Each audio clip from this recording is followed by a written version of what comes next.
He stood at the fence line in early April, watching the excavators roll into the 400 acres on the other side. Big yellow machines, the kind that cost more than most houses. They moved slowly across land that had been quiet for years.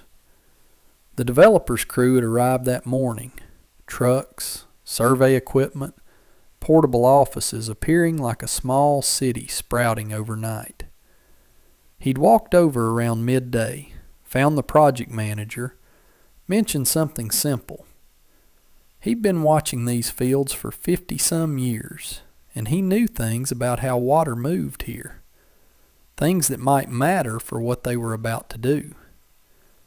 The manager thanked him, smiled, said they'd hired engineers for that. The farmer nodded and walked back to his own land. Here's what nobody asks until the bill arrives. What did that farmer know that cost them $4.2 million? This wasn't random bad luck. This was what happens when two completely different ways of reading the world collide. One that came from screens and data, one that came from 60 years of watching the same land through every season. The 400 acres used to be a plantation. Not recently. The big house was gone by the 1970s.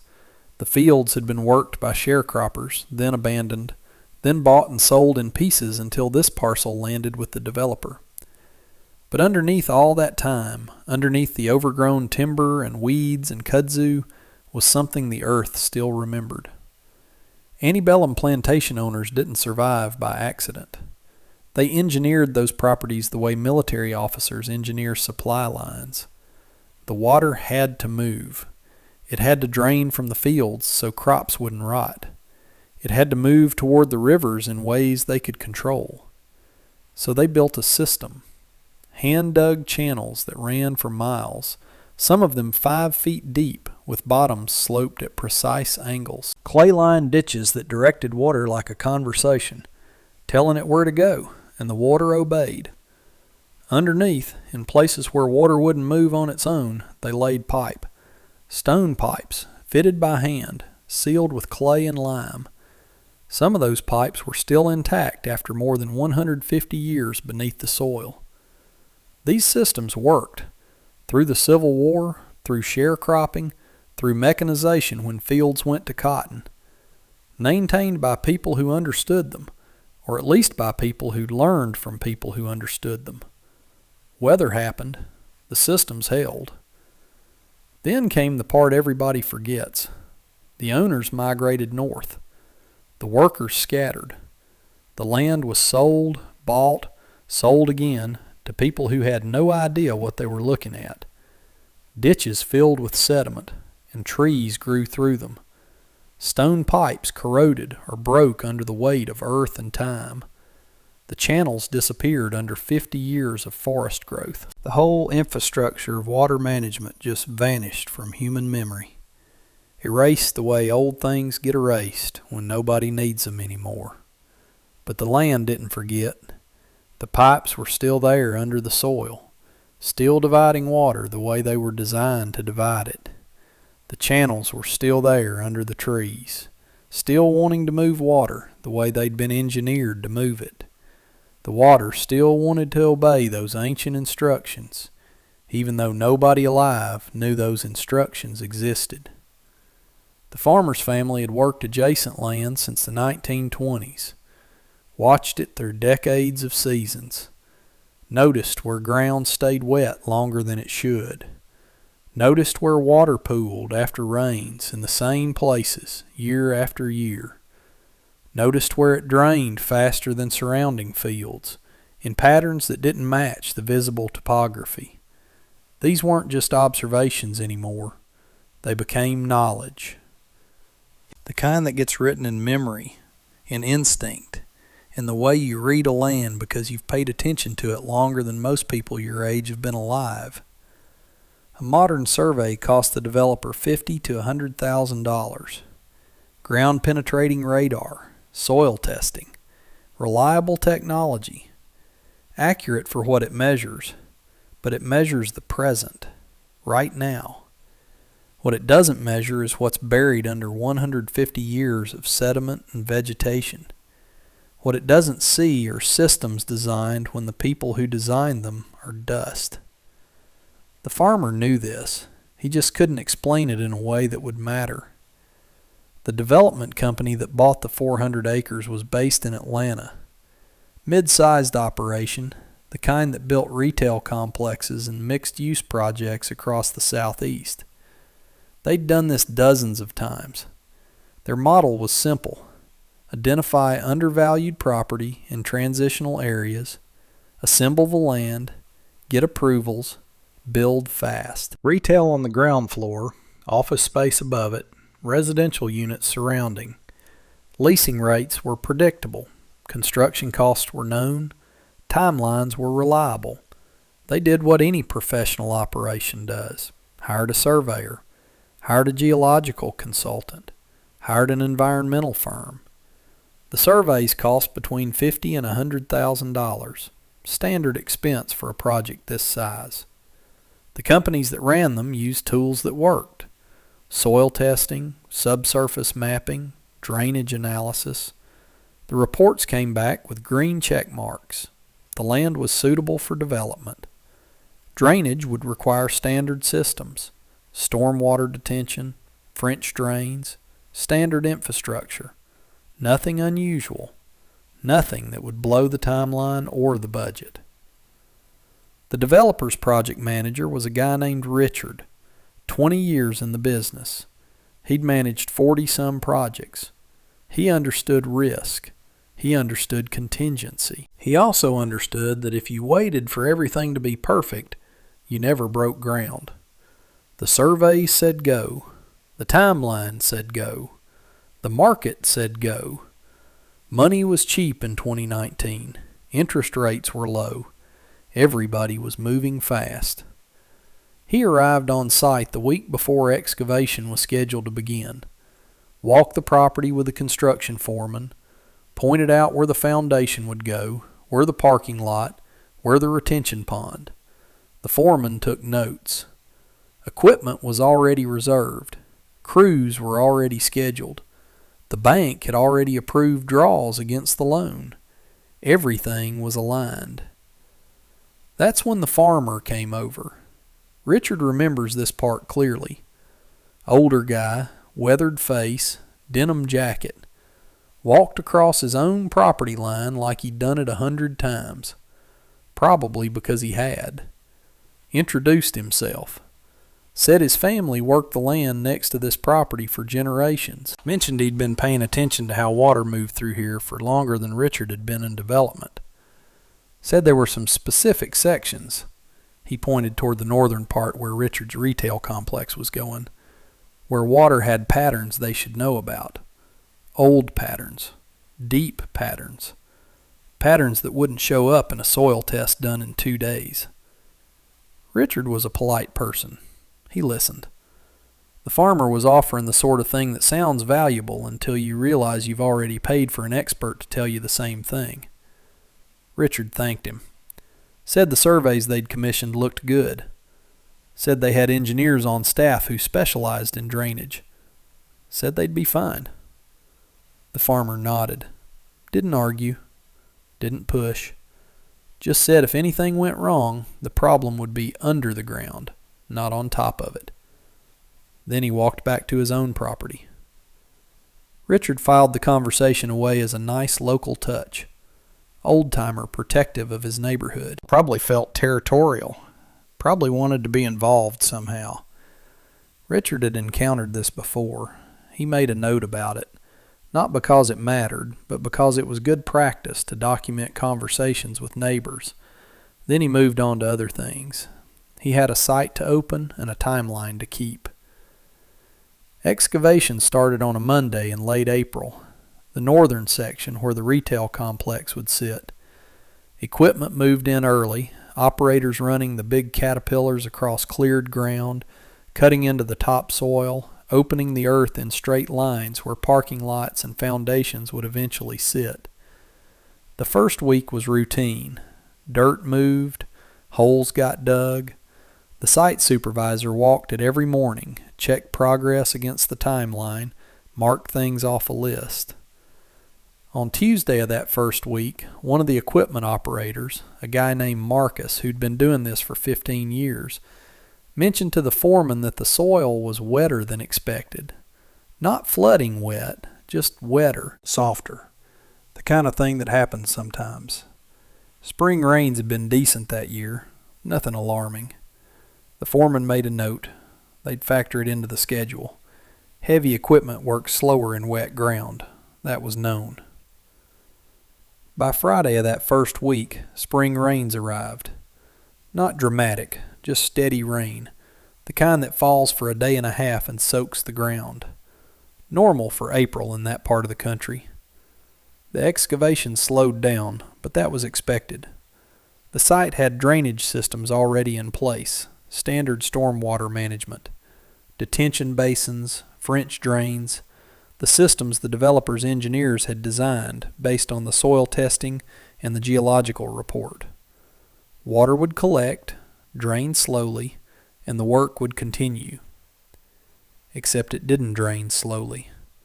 It collected faster than the pumps could move it. By Monday of week 2, the excavation pits had water in them. Not standing water that drained by Tuesday. Active water. Rising water. The pumps ran constantly, pushing water out faster than it came in, but just barely. The operators kept asking the foreman if this was normal. The foreman kept saying the engineer had accounted for this. Give it time. The ground was just saturated from the rains. By Wednesday, equipment started sinking. Not catastrophically, just settling into the mud in ways that made operators uncomfortable. Equipment worth $300,000 doesn't sink into ground that's supposed to be stable clay. Marcus called the foreman. The foreman called Richard. Richard called the engineer. The engineer's name was David. He worked for a firm in Charlotte that specialized in large development projects. He'd reviewed the soil reports. He'd designed the drainage systems. He was confident in his work. When Richard called, David listened to the description. Ground wetter than expected. Water not draining as fast as the model predicted. Equipment settling slightly. David said this happened sometimes. Spring conditions could be unpredictable. Soil could have variable moisture retention. Nothing that drainage couldn't handle. Bring in additional pump capacity. Run the existing systems harder. Continue the work on schedule. Richard approved the additional pumping equipment. Cost would be maybe $15,000, $20,000. Nothing significant against a $30 million project. The timeline mattered more. Every day of delay cost money in financing costs, in holding the construction crews, in pushing the opening date back. The additional pumps arrived by Friday. They ran around the clock over the weekend. The water still rose faster than they could pump it out. By Tuesday of week 3, Richard understood something was wrong. Not just wet ground, not just seasonal variation. The water was coming from somewhere the surveys hadn't accounted for. The pumps couldn't keep up. The excavation pits were becoming lakes, and the operators were beginning to refuse to work in conditions they were starting to describe as unstable. Richard stood at the edge of the northern section, watching water that shouldn't be there flowing into holes that were getting deeper, not shallower. Watching equipment that cost more than his house slowly settling into mud. Watching his timeline move backward, one day at a time. He thought about calling the farmer. He didn't. Not yet. First, he wanted to understand what he was looking at. He wanted to know if this was something fixable or something fundamental. He wanted to know if there was still a path forward that didn't require admitting he'd missed something that should have been visible from the start. What he didn't understand yet was that he wasn't fighting water. He was fighting 150 years of invisible infrastructure beneath his feet, and the infrastructure was winning. It happened on a Wednesday morning in late April. One of the Caterpillar excavators, the kind that weighs 40 tons and moves earth for a living, dropped 3 feet into empty space, just disappeared into the ground like the earth had opened a mouth beneath it. The operator felt it before anything looked wrong, that sudden absence of support, the metal frame settling into a void that shouldn't exist. He killed the engine and climbed out and stood looking at what he'd been standing on, which was now clearly nothing solid at all. The investigation began immediately. Richard brought in specialists. Structural engineers came from Charlotte. Geotechnical consultants arrived with ground-penetrating radar and probes. They started digging carefully around the excavator, looking for what had failed. What they found changed everything. There was a tunnel underneath the ground. Not a small one. A tunnel roughly 4 feet in diameter, running north to south, constructed from stone fitted by hand more than a century before. It had collapsed under the weight of the excavator, and the collapse had created a void that swallowed the machine. But that was just the beginning of what the probes revealed. There wasn't one tunnel, there were 7, possibly 8. They ran across the property in a pattern that made no sense according to modern engineering standards. They made perfect sense according to antebellum plantation hydraulic design. These weren't on any survey, weren't on any modern map, weren't documented in the county records the developer had reviewed. They were simply underground, in the dark, exactly where they'd been put in the 1880s and forgotten by everyone except the soil itself. The project halted immediately. Equipment was pulled out. The excavation pits were left to fill naturally with groundwater. Richard called his investors. He called the insurance company. He called the engineer in Charlotte and listened to David explain, without much conviction, how this was technically possible, but practically unlikely, and certainly not his responsibility to have anticipated. The ground-penetrating radar showed that some of the tunnels were still intact. Others had partially collapsed. The intact ones were actually still functioning as designed. Water was flowing through them, moving beneath the surface in patterns that ignored everything the modern surveys had attempted to predict. The collapsed sections had created voids that destabilized the surrounding earth. When water found those voids, it didn't drain as the detention systems predicted. It flowed through gaps in the subsurface, creating new collapses, new sinkholes, new instability spreading outward like cracks in ice. Each tunnel that failed made the neighboring ground less stable. Water that was supposed to move in calculated directions now moved unpredictably, finding the path of least resistance, which was often downward, into new cavities forming beneath the surface. The pumps that had run constantly for weeks weren't fighting water.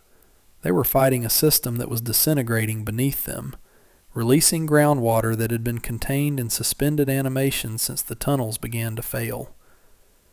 Richard's engineering team called in archaeologists, historians, specialists in historic preservation. They needed to understand the entire system before they could work around it. They needed maps, not modern maps, but the original surveyor's notes if anyone still had them. They needed to know which tunnels were salvageable and which were too far gone. They needed to know where water was going and where it would go when it moved through the remaining intact sections. The estimate came back 7 days later. Proper excavation and mapping of the subsurface tunnels, $800,000. Stabilization and reinforcement, $2.1 million. Redesign of drainage systems to accommodate the historic infrastructure, $900,000. Additional contingency for unknowns, $400,000. The total came to $4.2 million. The timeline shifted from weeks to years, 18 months at minimum.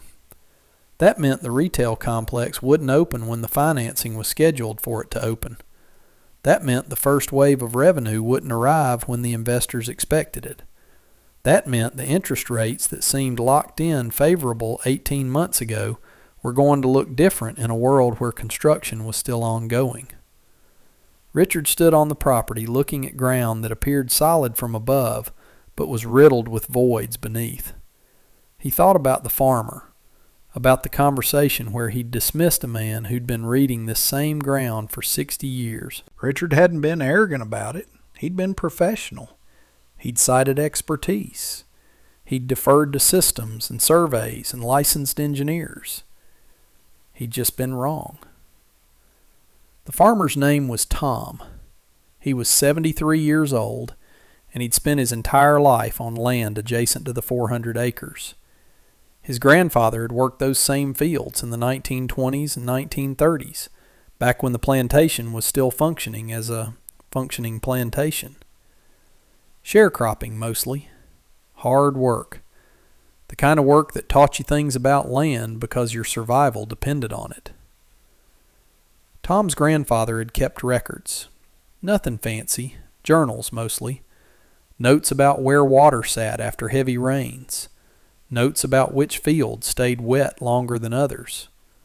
Notes about seasonal patterns and how they changed across the years. When sharecropping ended and the land changed hands, his grandfather had passed those journals to Tom's father. His father had added his own observations across 40 years of farming adjacent property. He'd noticed things. The way water moved through the lower section in spring. The way certain areas pooled and held moisture longer than surrounding fields. The way drainage patterns shifted subtly depending on rainfall volumes and timing. His father had also held on to something else. The original surveyor's notes from the plantation. 1887. Detailed documentation of the water management systems the plantation had engineered. Where the major channels ran. Where the stone pipes had been laid. How the system was designed to function. His father had kept these in a metal box, not because he was sentimental about plantation history, but because he understood that understanding the land meant understanding what was underneath it. Tom had inherited the journals, the surveyor's notes, and 60 years of his own observation.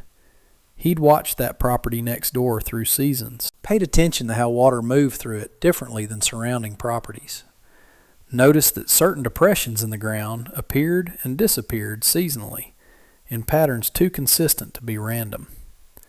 Understood, without needing to articulate it fully, that something beneath the surface was directing how water moved above it. When the developer arrived, Tom had walked over with the surveyor's notes actually in hand. He'd shown them to Richard, pointed out the northern section, and explained that the original surveys documented underground channels in exactly that area. He'd offered to walk the property with Richard's engineers, show them where the old system still held moisture, where the ground behaved unpredictably after rains. He'd mentioned the plantation records. He'd even offered to leave the surveyor's notes with them so they could cross-reference their own data. Richard had been polite about it, had thanked him, had essentially said they'd handle it with modern methods. What Tom knew was this: modern methods were excellent for problems that lived in the present. Perfectly reliable for measuring soil conditions, drainage capacity, structural integrity of visible surfaces. But they were nearly useless for problems shaped by history, by systems designed a century and a half ago that no longer appeared on any map, by infrastructure that had been forgotten but never actually removed, by subsurface patterns that only revealed themselves to people who'd paid attention across decades. The knowledge Tom held couldn't be uploaded into a computer model. It wasn't in percentages or specifications or engineering tolerances. It lived in memory, in the accumulated weight of watching the same land through every season for your entire life, and your father before you, and his father before him. It was written in the way the ground behaved, in patterns that repeated themselves so reliably that you stopped questioning whether they were real and started asking why they were real. Tom had seen this before with other developers in other regions. The same conversation, the same polite dismissal, the same equation. Local knowledge equals folklore until the bill arrives and proves it was data all along. He hadn't been surprised when Richard called.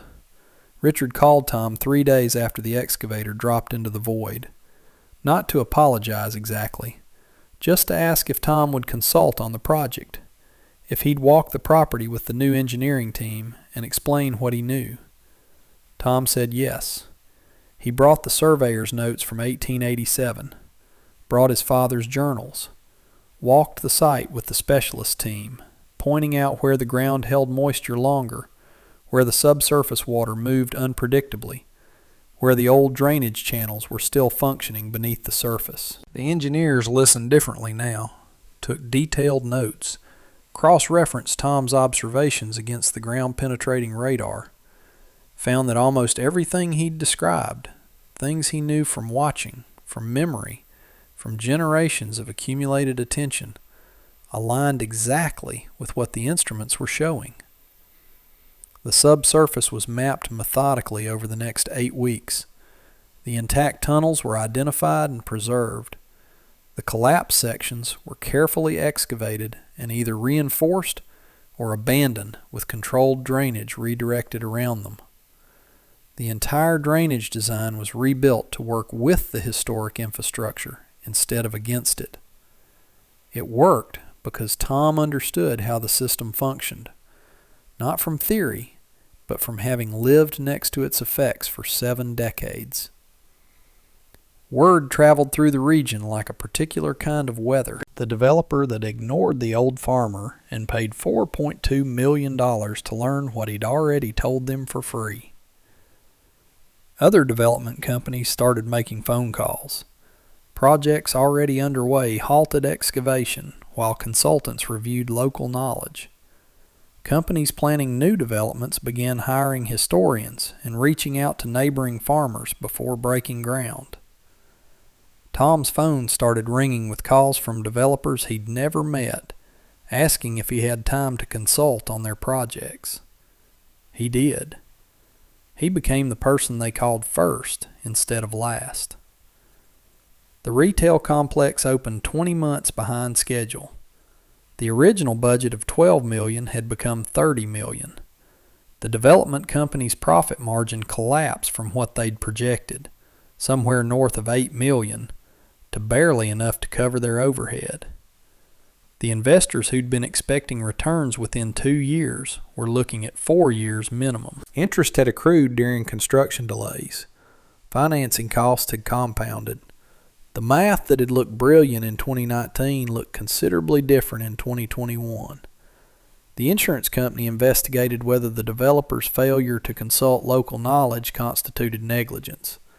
The investigation was quiet. Settlement discussions happened without press releases. The developer paid additional costs that were never fully public. What became public was the story. The farmer who'd warned him. The arrogance that had dismissed him. The price paid for that dismissal. Tom never sued. Never pursued compensation. Never gave interviews about how right he'd been. He just showed up when they called, offered what he knew, and collected a consulting fee that was a fraction of what his knowledge had saved them. He wasn't trying to prove anything.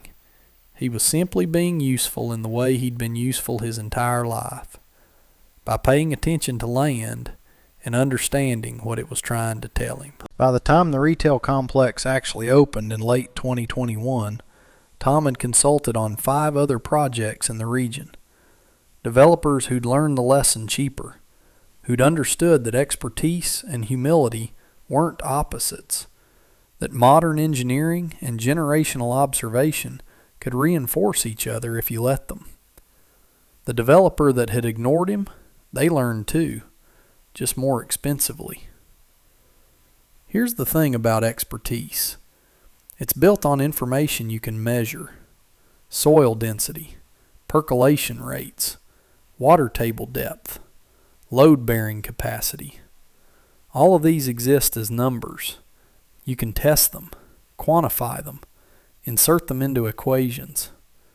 Engineers excel at this.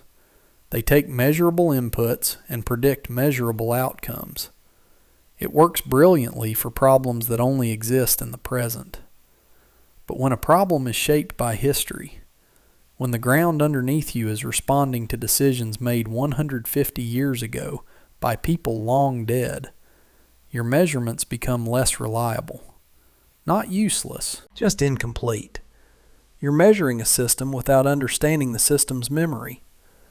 Tom's knowledge couldn't be measured. It wasn't in percentages or specifications. It lived in pattern recognition built from 6 decades of weather, seasons, water movement, and observation. He knew things by watching, by noticing that the same corner of the property held moisture longer after rain every single year, by understanding that patterns this consistent didn't happen by accident. They happened because something beneath the surface was creating them. His knowledge was experiential, qualitative, unmappable on a standard survey, and it was more accurate than the measurements. This isn't a simple story about old wisdom beating modern science. It's more complicated than that. The developer's engineers weren't wrong about how drainage works. They weren't wrong about soil mechanics or hydrology. They were exactly right about those things. They were just incomplete. They understood the present conditions, but not the history beneath them. Professional expertise is only as good as the questions you ask and the information you feed into it. You can have the best engineer in the world, but if you don't tell them about the stone tunnels underneath the ground, if you don't even know those tunnels exist, then their calculations are working from incomplete data. It's not a failure of engineering, it's a failure of humility. The developer's mistake wasn't trusting engineers. It was assuming engineers had access to all the information they needed. It was skipping the step where you sit with the person who's lived on or next to the land and ask what they've actually seen, what patterns they've noticed, what the ground does when nobody's watching. This pattern repeats everywhere. Urban planners ignore neighborhood residents who understand local flooding patterns better than topographic maps. Infrastructure companies overlook indigenous knowledge about seasonal water behavior. Development consultants skip conversations with people who've actually lived through what can go wrong. Each time a result is the same. Something breaks, the bill arrives, then someone finally asks the question they should have asked at the beginning. Tom wasn't right because he was old. He wasn't right because tradition trumps technology. He was right because he'd paid attention to something the surveys couldn't capture. He'd watched actual behavior across actual time. The tunnels didn't reveal themselves through testing. They revealed themselves through knowing that something was directing water in ways that couldn't be explained by visible topography. This applies beyond farming. It applies to infrastructure projects where local residents know flood patterns better than stormwater models. It applies to urban planning where longtime residents understand neighborhood behavior that new data can't predict. It applies to environmental management where generational knowledge about animal migration or plant cycles carries information that satellite imagery misses. It applies anywhere that history shapes the present, and history shapes most places. The real question isn't whether to trust modern expertise or traditional knowledge. It's whether you're humble enough to use both. Whether you're willing to spend an afternoon listening to someone before spending $100,000 assuming they're wrong. Whether you recognize that different ways of knowing can reinforce each other instead of compete. The developer eventually understood this. Understood it the way people understand things when the bill arrives in millions of dollars. Tom knew it already. He'd been waiting for them to catch up. Tom still stands at the same fence line, watching the development he predicted would fail get finished in spite of itself. He never told the developer, "I told you so." He just consulted on their reconstruction because they finally asked. The real cost wasn't the money. It was the arrogance that made the warning unnecessary in the first place. If you've watched expertise fail because it ignored what locals already knew, subscribe. These stories matter because they show us where our certainty is weakest.